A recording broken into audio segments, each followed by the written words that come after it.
Hi there, you're listening to Arcsoncompod, the Archie Sonic comic podcast. I'm your host Nathan, and together we'll be experiencing the highs, the lows, and the downright weirds of the Archie Sonic the comic series. In this episode we'll be covering issue 4, and with that said, let's take a look at this episode's cover. The cover for this issue promises us an all-new, all-different, grittier, darker Sonic the Hedgehog. After the last issue, it certainly feels like they're heading in that direction too. Yet, as you take a look at the rest of the cover, you discover that you've once again been bamboozled. It was referring to Sonic quite literally being grittier because he's covered in grit and dust from cleaning a chimney. Sally is sitting reading Modern Princess magazine and laughs at the idea of the hero cleaning chimneys, while Sonic looks understandably exhausted from a hard day's work. "What do you want?" he asks her. "A soot sweeper or a sweet soda?" So if you're enjoying the gag era so far, don't worry. Judging by the cover, it's not going anywhere in a hurry. We're still firmly in the realm of silly jokes without too much danger. Our first story for this issue is The Lizard of Odd. We have Robotnik throwing a tantrum in his lair, insisting that the next animal they capture will be turned into the ultimate killer robot. It's perfect timing too, according to Crabmeat, who informs Robotnik that the wagon has arrived. He also gives Robotnik yet another new title here for those of you keeping track of Old Flabulant One. Outside we see the wagon in question, a big yellow van labelled Bot Brigade. In fact, it looks pretty similar to the van they tried to throw Bunny into in the last issue, albeit with a different sign on the side. Robotnik races outside excitedly, thrilled to see that they seem to have caught a particularly big animal this time. Crabmeat also points out that they used the extra large container, and already manages to squeeze in yet another new title for the Doctor, My Lumpy Lord. The SWAT bots are using a crane to lift this huge container off the truck. A SWAT bot warned Robotnik to stay back, and shockingly, this robot seems to have some respect for once and refers to him as Your Excellency instead of making a crack about his weight. It seems like the SWAT bots know their place at least. Robotnik is excited like a child on Christmas morning as he watches on, wondering what it might be. A rhino? An elephant, perhaps? Yet, as the door finally opens, we see the animal the SWAT bots have secured. If you were paying attention to the title, you might already have a bit of an idea where this is going. It's not just a plain old lizard, though. It's a salamander, a tiny one at that. Robotnik yells out a "What?" as he sees it for the first time. He's furious that he got so excited and vowed to make the ultimate robot, just for a puny salamander. He strangles the SWAT bot in his anger, who chokes out an explanation that the salamander is big for his age. No, I'm with Robotnik on this one. It was dumb for them to use the extra large container and get his hopes up. To go back to the child on Christmas morning analogy, this is like buying your kid textbooks but creatively wrapping them to look like a dirt bike under the tree. Despite his irritation, Robotnik intends to keep to his word and make the salamander into the ultimate killer robot, as he promised. He also makes an additional promise, however, this time to 3 SWAT bots who delivered him his failure. They will spend the rest of their unnatural lives in the slag shop. Being British, the word slag is slang for something else here, but I don't think it's that kind of shop they'll be working in. Crabmeat is instructed to march the SWAT bots off to their new workplace, as they cry, "Woe is us!" in unison. In case there was any confusion, there's even a no-exit sign on the slag shop to make sure they're aware they're going to be in there for life. Meanwhile, Robot leaves with the tiny salamander in hand, still intent on making it into a suitably monstrous mechanoid. We see Robotnik drop the salamander into a shadowy machine labelled the Robo-Machine, patent pending, as he orders Buzz Bomber to initiate the roboticizing process. Robotnik is literally sweating oil here because of how hot it is, and mentions that he's sweating 10W40, which after a quick search online is engine oil. I'm not sure if that's a joke about his obsession with machines or if he's supposed to actually be a machine at this point. Hopefully they'll clear that up a little more definitively later on. Meanwhile, Buzz Bomber is buzzing around confused as he struggles to work out which button to press. Naturally, this leads to him pressing the wrong button on the machine. The red alert sounds as Robotnik tells him precisely what he's done wrong. He's yanked the size control knob completely in one direction, and as a result, the robot will grow out of control. It sounds terrible, but at the same time, that is probably a good thing for his ultimate killer robot, isn't it? We're about to find out. We get a whole panel of an explosion with the sound effect of Baba Booey, which is a little more cartoony rather than the strangely accurate sound effects we've had before now, but it still gets the job done. Then we finally see what Bomber's errors have wrought. Robotnik yells, "Suffering subplots!" as he discovers how huge the tiny lizard has become. He's taller than the nearby building even. It's impressive to be sure, though I think it's worth pointing out. It kind of pales in comparison to the giant burrowbot that Bunny took down in the last issue. Oh well, we're not really in the era of focusing on continuity yet, so I suppose we'll ignore that. We find out the salamander can now talk, as he explains that the machine's overload has made him the strongest robot overlord ever, and that the world will soon belong to Universalamander. It's not a bad name, I guess, especially as he came up with it mere moments after being given the power of speech, but it doesn't quite roll off the tongue like a lot of other bad nicknames do. Still, Robotnik's had a lot of practice at naming his robots. It would be unfair to expect an amateur to reach his skill level immediately. We're a few pages into the comic book when we get to find out what's happening meanwhile in Knothole. We start with a little fourth wall breaking from Sonic, who repeats his own name, clarifying that he's pretty sure he is still the title of the comic book. I can understand it as nice, I suppose. He does seem to get sidelined surprisingly often so far. Yet Sally and Rota are busy being horrified by something on the Great Forest monitor. Oh hey, we saw this machine in the previous issue, so I guess there is still some continuity. Sonic goes to investigate the monitor and is surprised by the dinosaur he's seeing. He didn't think Jurassic Park was already out on the Sega Genesis, or, to my fellow non-Americans, the Mega Drive. But Sally corrects him. It's not a video game at all, it's a menace!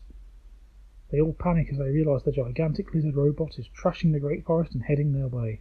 Sonic isn't one to stand idle in the face of danger, however, and we once again get to see him literally springing into action before zipping through the complicated zigzag tunnels of Knothole to reach the surface. As Sonic comes above ground, he catches sight of Robotnik flying off on his Eggomatic. That's a term I've not heard in a long time, but I still enjoy it. I really do think the Eggomatic is still his most iconic invention. Robotnik shows no interest in Sonic, however. He explains that Universalamander has become too strong, and so Robotnik's getting off Mobius before it inevitably gets destroyed. An evil scientist worried about the state of the world, rushing to get off planet and into space rather than help everyone with his intelligence and vast funds.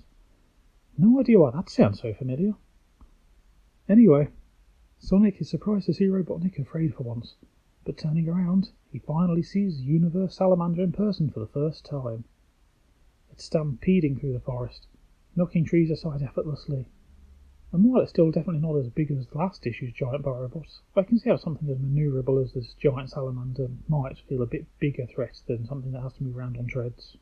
Sonic refuses to back down, though, and challenges Universalamander with a "Let's see what you think of this sonic spin," only for the giant lizard to chomp down as he answers, "I think it looks delicious." The freedom fighters watch on in horror from their monitor.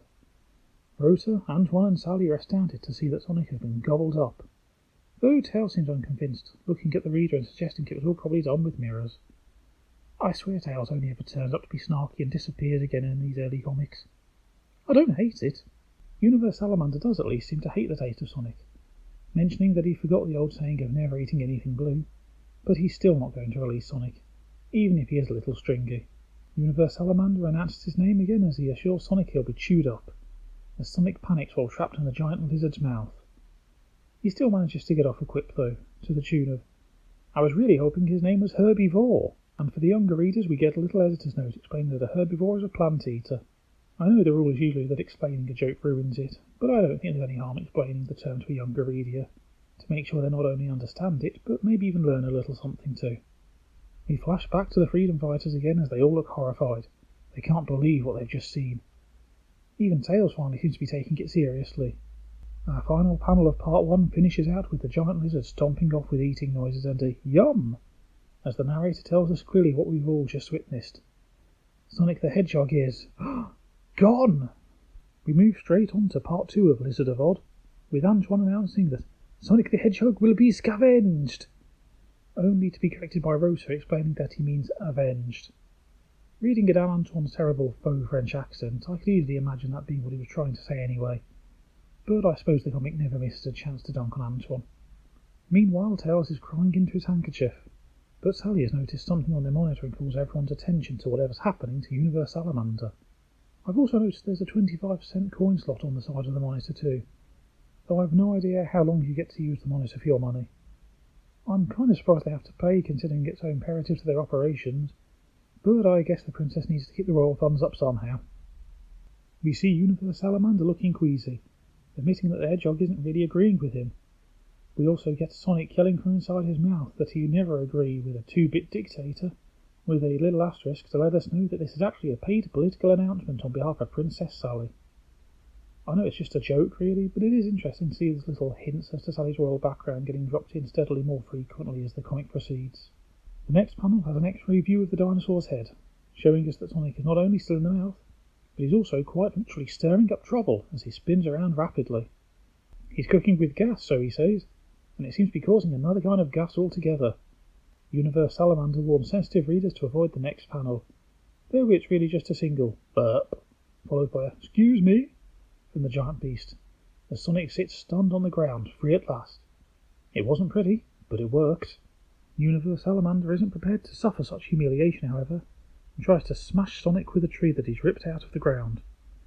Sonic pulls out a couple of quick quips about his family tree, and decides to leave now as he zips away. We find out that Sonic was, apparently, prepared for such an incident. He tells us he recently managed to collect all 7 Chaos Emeralds and 50 rings and store them near a starburst. Well, that's convenient, isn't it? You'd think he might have mentioned that before. After hitting the star post, Sonic is transported to the Special Zone.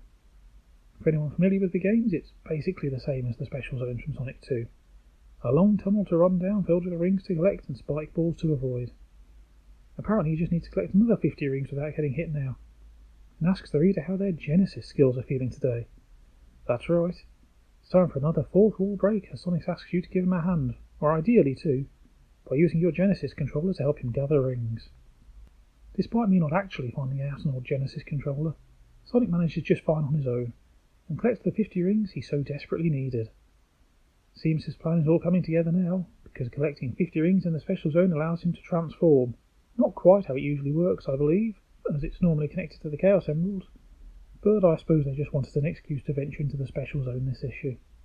At least this Special Zone adventure didn't involve Al and Cal again. At last, we get into the comic's first appearance of Super Sonic. In his own words, he's wild, he's electric, and if you thought he was super before, then check out his invincibility and super sneakers. Super Sonic reappears before Universalamander and prepares to take down the titanic threat. The giant bot doesn't seem particularly scared and challenges Sonic to try and go through him, which is exactly what he does. Apparently another supersonic ability is the power to jump through enemies. It's hard to tell, but it looks like he literally phases through him rather than damaging him. And according to Universalamander, it only tickles. Still, it's enough to distract him for a moment. We see the freedom fighters watching it all unfold on their monitor, discussing Sonic's incredible moves and speed. Suddenly, Super Sonic is back underground. He asks Rota about the robo-machine they salvaged last issue, which Rota tells him is in the lab. Looks like he has a plan to deal with the gigantic menace at last. Super Sonic rushes off to borrow its reduce and enlarge component, and Rota casually tells him it's fine. Only in the next panel for them to realise who he was talking to. They all yell, "Sonic!" in unison, because I suppose they didn't expect him to appear back before them so soon after his fight. Just another little nod there to quite how blisteringly fast Super Sonic can move, I suppose. Super Sonic resurfaces, and Universalamander couldn't be happier. After all, he's just revealed the secret entrance to the underground village of Knothole. Now he's going to crush Sonic beneath his feet? He becomes increasingly uncertain about his threat as he finds himself shrinking down, courtesy of the bit of tech that Sonic grabbed from Rota's lab. Suddenly we see the shoe is on the other foot, as Super Sonic now towers over the tiny salamander and threatens to crush him underfoot with a "You were saying?" All he can muster is nervous "Goodbye" before rushing off. Interesting to know that, at least with this robot, Universalamander was apparently not being controlled by Robotnik and was just genuinely this cruel and villainous. Poor Robotnik. Had it not been for him growing so out of control, he might have actually found a worthy ally in the salamander. We finish off with the freedom fighters celebrating their victory, with Sonic still in his super form as they share a meal. Most of them seem to be laughing, in fact, and apparently that's because Sonic, with his incredible speed, snuck a whoopee cushion onto Antoine's chair just as he was about to sit down. Sonic and Rota are laughing openly, while Rosa talks about Sonic certainly having a super sense of humour. Meanwhile, Sally is trying not to laugh politely behind her back, and Tails is... well, I think he's meant to be laughing, but he honestly just looks a bit drunk. Antoine huffs, wondering when we will get to the part of Sonic being a mild-mannered hedgehog, but I think we all know that's never coming. With that, we finish off Lizard of Odd, the first story of this issue. That was certainly a wild ride, and I definitely didn't expect to see Super Sonic so early on, especially when the threat was some overgrown lizard. Then again, I suppose an overgrown lizard is technically the reason he went super at the end of Sonic Adventure 2. Either way, how did you find the story? Did you enjoy Universalamander? Did you have a better name you think they could have used? Drop a comment or fire an over email and let me know. Next up, we have a one-page story titled Antoine's Vain Refrain, with a rating of PB, which according to the editor's note, is Sonic's rating of pretty boring. Time for more dunking on Antoine, I guess. We witness Antoine fencing with the air as he recites a refrain on the topic of vanity. He quotes Cyrano de Bergerac, suggesting its name may be a woman, yet it doth haunt us all. It's a slightly extended bit, with a full horizontal panel with Antoine working his way through his soliloquy, beginning with holding a skull, proceeding to plead on his knees, and eventually flopping down, seemingly dead as he surrenders to the vanity in question. It's all seemingly strangely serious for the moment, and appears wildly out of place for the comic.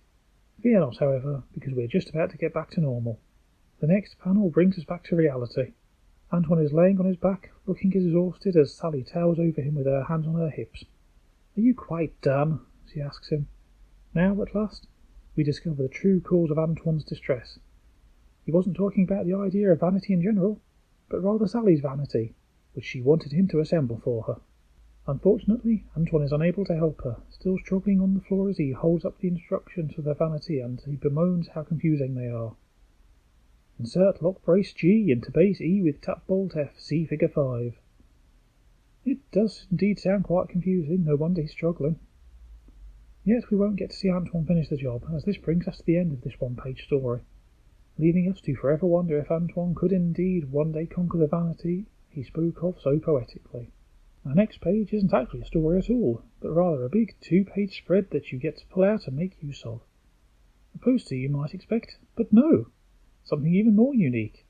What we have here is a free Robotnik birthday card, albeit with some assembly required. We do have an asterisk next to the free, of course, so Robotnik can explain it's only free until you receive the bill. He can't be giving away his ingenious ideas for free after all. All you need to do is pop out the centre page, which this card is printed on, before folding it backwards and then folding it in half again. Some pleasantly simple instructions that are easy even for children to follow. The front of the card has Robotnik standing before a large machine titled the Vegabotic, gesturing to it as he speaks. On this special occasion, he tells us, he'll be placing you into his robo-machine, turning you into a mindless robot. Oh, he adds, but by the way. It trails off there, inviting you to open the card so he can continue. Inside we get a picture of Robotnik throwing open his cake, to reveal that he had in fact been hiding a cake on the stand for this very special day. If you look closely though, you'll notice that somebody has already taken a big bite out of the cake. Wonder who that could have been. The whole image is completed with the text of a wonderful little pun. Happy Bot Day. After all, if he's feeding you into his machine to roboticize you, then I suppose this will be your robot birthday after all. I wonder how many of his robots have been lucky enough to receive this kind of special treatment. With that fun diversion out of the way, let's move on with the comic. Next up it's, oh no. It's only a one-page story, but I'm filled with dread all the same. Horizontal and Vertical are back. Let's get it over with, I suppose. The two of them greet the reader directly. They're the only two in this story. We see them playing baseball, though of course it has to be extra complicated, so Vertical is sideways on a wall while Horizontal is pitching normally. I'll thank the readers for writing in and asking to see more of them, and I find myself struggling to believe that's true. I don't know if I want to live in a world where these two are popular. As Al pitches a baseball, he explains that the two of them live in a special secret zone where the normal rules of physics don't exist. There's no gravity, no up and no down, as we can see by the way the baseball spirals downwards and circles first, before moving across and then spiralling upwards again. Thanks to the messed up physics, Cal isn't able to hit the ball with his bat, and instead spins around uselessly. I think he's supposed to have been hit in the head by the baseball too, but it's not clear. I'm going to pretend that's what happened though, because I think one of them getting hurt might make this story a little bit more bearable. Cal says that, despite the lack of physics or gravity, they do have the wickedest curveball you ever saw, as Al hangs upside down from the top of the panel and announces, "Strike one!" With that we find ourselves fortunate at the end of Al and Cal's little one-page story. And hopefully they won't be turning up again any time soon. Let's move on to something hopefully more pleasant, shall we? Our next page is fantastic, though part of that might just be because I'm so relieved that Al and Cal are nowhere to be seen. It's a full-page pin-up poster of Supersonic, flying through a blue background with white sparks trailing behind him. We can see a few bunches of rings for him to collect, along with the 7 Chaos Emeralds in the background. All in all, it's just a nice picture, and I can see why they decided to offer it up as a free poster in the comic. Notably, the Chaos Emeralds are all the same shade of green, which is something we're not used to seeing, but I think it works here, if only because it keeps the Chaos Emeralds from standing out too much and allows Supersonic to remain the centrepiece of the picture. Next up, it's time for another one-page story, this one titled Badniks Bazaar. Oh, thank God, Badniks, not Al and Cal. I've never been happier to see robots. We begin with Coconuts, the robot monkey, exclaiming that Sonic will never escape him a second time. He'll be blown to bits with the exploding coconuts. "You tried that and failed," says Scratch, as we discover the SSSSSS are both here too. He confidently states, however, that he and Grounder won't fail, and refers to them both as the 6S. I guess even they get tired of calling themselves the SSSSSS sometimes. We see Scratch illustrating his plans to peck Sonic into submission as he pecks at a nearby wall, chipping away to pipework underneath. Then we have Grounder, showing off his surface-to-Sonic guided missiles that will get the job done. Grounder really does seem like a great all-around robot. If Robotnik had just made him a little smarter, I feel like Sonic would have been in deep trouble, considering quite how adaptable Grounder is. Then we get an unfamiliar blonde woman warning them to keep the noise down as we finally found out where they are. Villain auditions. Scratch complains that the triops are humiliating as the story ends. But before we move on, there are some fun little cameos in the villain lineup here. First up we have what I believe is meant to be Dr. Doom, with his steel mask and armour and a purple hood. Beside him is a bald man in a purple suit and a green sweater. I want to say this is Lex Luthor, but I'm not quite certain. Next up is a character I recognised easily with his pink hat, tunic and boots, and more importantly, his green skin. Green Goblin from Spider-Man. Then we have a man with a short brown hair, big brown boots, a yellow shirt and some kind of moon ornament sticking out of his head, I think. I have absolutely no clue who he is at all. If you're reading along and you manage to identify him, please email in or leave a comment, 'cause I'd love to know who he's supposed to be. Last of all is a character we can only see part of. It seems to be an older man, balding with a little white hair and wearing a baggy brown robe. My immediate thought was Gargamel from Smurfs. But again, I could be wrong here and completely missing the mark. If any of you got any better ideas on their identities, again, do please email in or leave a comment and let me know. Now it's on to yet another one-page mini-story. There's a lot of them in this issue, isn't there? Nothing wrong with that though, sometimes just a single page of fun and hijinks is all you need. And it can always help flesh characters out a little too. This one looks set to include Bunny Rabbit, which has already boosted my opinion of it. This story is titled Hairstyling. But for those of you not reading it yourself, I'll tell you that hair here is spelled as in the rabbit, just to kick us off with a fun little pun. We see Sonic entering part of a cave, I suppose? I guess it's meant to be part of the underground network of knotholes hideouts. There's a little fancy sign for bunnies, so we know who owns this section. But in case it wasn't clear already, we see Bunny herself greeting Sonic as he enters her new beauty salon. She tells him she'll be glad to style his little head in a minute, just as soon as she's done with Princess Sally. Sonic asks if she's opened up a hair salon, which feels a bit of a dumb question as he's already in it, but I guess maybe he's just confused rather than not knowing where he is. It does seem to be an odd thing to do in the midst of their war for Robotnik, I suppose, though Bunny assures him that she's just doing this between their battles. After all, being a hairdresser is her goal in life. Bunny sits Sally down on the chair and explains it will only take a few seconds, because her salon only offers one style. One style? Sonic repeats, and this confusion is definitely warranted. It's hard to imagine any salon getting by with such limited options. Must be a pretty amazing hairstyle in that case though, right?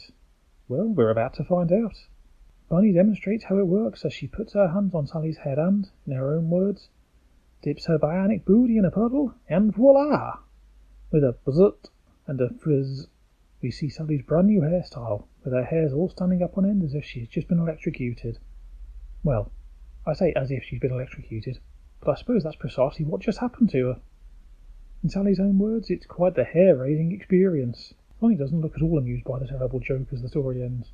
And just before we move on, I'd like to draw our attention to the table beside Sally filled with various hair care products and a sign of Bunny's Hair Care Inc.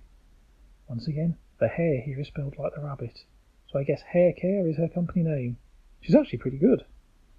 Also note the Inc, meaning Hair Care Incorporated too. Guess her company is already taking off pretty well. And so, with the knowledge that Bunny Rabbit is already succeeding in her business, despite only offering a single hairstyle in her salon, we finish up this one-page mini-story. Next up, we're on to a slightly longer story, with the title of Tails' Little Tale. Seems like we're getting plenty of folks on our supporting cast in this issue, which is always nice to see. Tails tells us that Sonic is exhausted after his ferocious battle in the first story, with Sonic reclining against a tree as he dozes in the great outdoors. I would say we can even see the Z's overhead, but weirdly it's only one Z for Sonic snoozing. No idea why. Maybe he snorts super fast, like he does everything else. So we hear all the usual Z's rolled into one? Who knows? Regardless, Tails decides it's finally his turn to take over. We see him loudly hammering in a sign to a nearby tree for Tails in his first solo adventure. The S at the end there is backwards, which looks a bit like a 2, which was his first Sonic game appearance. But I think I might be thinking too much about it. I think he just did it backwards because, for whatever reason, he's really not that bright this early on. Sonic nearly wakes up for all of Tails' hammering. So Tails rushes over to soothe his hero and get Sonic back to sleep. The blue blur seems only too happy to do just that as he rolls over, and now Tails is free to pursue a story all of his own. The great forest is now under the watchful eye of Tails. Soon we have Tails standing on a small mountain, surveying the land, confident that from his vantage point he can see any danger that arises. Yet behind him he completely misses Robotnik and his badniks in the midst of a company picnic. There's a big sign of "Welcome back, Ivo!" Badniks flying around, 2 SWAT-bots toasting each other with their cans of oil, and a whole host of other badniks listening to Robotnik speak. Notably, Scratch is here but seems to have Borrowbot with him instead of Grounder based on the colour scheme. Oh dear, looks like poor Grounder's been replaced. Well, for this panel at least. Meanwhile, Robotnik announces that, with the threat to Mobius passed, it's time to reappear and get back to work. He doesn't mention what threat has passed, but given we've already referenced the first story in this comic, it seems safe to assume he's referring to Universalamander. As we move on, Robotnik sets his badniks out marching. He tells them to teach Mobius to quiver at the phrase Robotnik returns, and to leave nothing alive. They must burn, pillage, terrorize, and perhaps worst of all, jaywalk. The Buzz Bomber immediately spots a fool on the hill and calls Orbinaut to accompany him, and they soon discover the fool in question is Tails. They plan to take him hostage, but before that, Orbinaut wants to use poor Tails as their target practice while Buzz Bomber holds him steady. He launches his mace to their face for Tails, and as it approaches, we see Tails panicking as he wonders what his hero Sonic would do in this situation. First, I know Tails has always been a big Sonic fan, but they really ham it up this early on, don't they? I do hope we get to see Tails stand on his own 2 feet instead of just being Sonic's cheerleader sooner rather than later. Secondly, it's nice to see Orbinaut come back and not relegated to a single comic appearance. He was a pretty effective threat after all, and it's good to see Robotnik isn't one of those villains who tosses aside a good idea after a single failure. Fortunately, Tails does in fact seem to be able to handle himself pretty well. He manages to send a mace back at Orbinaut, knocking him down before asking Buzz Bomber an important question. What's the sound of 2 tails clapping? He gives the answer by demonstrating, as he claps the tails together into Buzz Bomber and smashes the badnik to pieces. With those 2 badniks down on the ground, Tails proudly proclaims himself undefeated and the Michael Jordan of freedom fighters. You know, just in case you hadn't realised quite how aged this comic was. Yet it seems his confidence could be his downfall, as now he believes he can take down Robotnik single-handedly. Old Blubberbolt doesn't stand a chance against him apparently. There's another new Robotnik insult title for those of you keeping track. Tails heads straight for a large building with the Robotnik Inc. sign, and that's ink with a K instead of a C for some reason. There is a black puddle outside, but I assumed it was oil. Maybe it is ink and Robotnik has a newspaper factory? I guess we'll find out. Tails thinks he'll be fine anyway, because he's not the overconfident type. Yeah, I'm not sure your self-judgment's quite on point there, Tails. Tails sees what he describes as Robotnik's obese silhouette and charges full force at him, only to slam straight into a wall. We find out, oddly, that the silhouette was one SWAT-bot showing another they can make a great shadow puppet of a cow, only to have been interrupted by the meddling freedom fighter. The two SWAT bots are stunned by the interruption but quickly leap into action, grabbing him and dragging him away. One of them identifies Tails by name, but the other insists he'll soon instead be known as Manual Labour Bot number 7692413. Tails is dizzy as he asks if anyone got the truck of that number, and isn't prepared to fight back as they rush into the robot maker, passing by the background sign that reads, "No protective helmets or eyeglasses required." Good to know it's safe to be around a robot maker in action, then. As Tails realises what's happening and panics, he wonders what Sonic would say in this situation. We get our answer as Sonic appears and yells, "Drop that fuck, SWAT bots!"